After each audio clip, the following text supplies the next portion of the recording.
Сәлем достар, біз бүгін сіздермен ренин, ангиотензин, альдостерон жүйесі туралы талқылайтын боламыз. Бұл өте қызықты тақырып, сондықтан видеоны қарамас бұрын каналға тіркеліп, лайк басып кетіңіздер. Артериялық қан қысымының қалай жоғарылап жатқаны туралы түсіндіреміз. Ең алдымен бізде бірінші ренин бөлініп шығады. Ренин бүйректің юкстагломерулярлы аппаратынан өндіріліп шығатын фермент. Ренин ангиотензиногенге әсер етеді.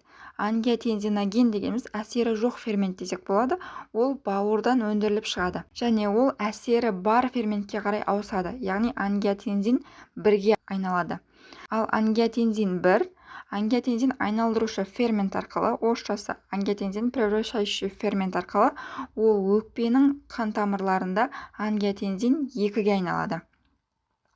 Ангиотензин 2 вазоконстрикцияны шақырады, яғни нәтижесінде қан тамырлардың қабырғалары тарылып, жалпы перифериялық қарсыласу күшін арттырады.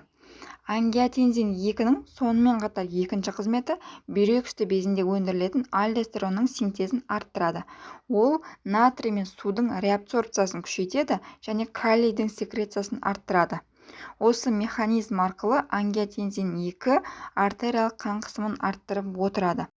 Егер қан қысымы көтерілген кезде АПФ ингибиторын қабылдайтын болсаңыз, ангиотензин 1 ангиотензин 2-ге айналмайды. Соның салдарынан қан қысым төмендейді. Сіздермен бірге болған Гүлбану Ғаниқызы, келесі видеода кездескенше.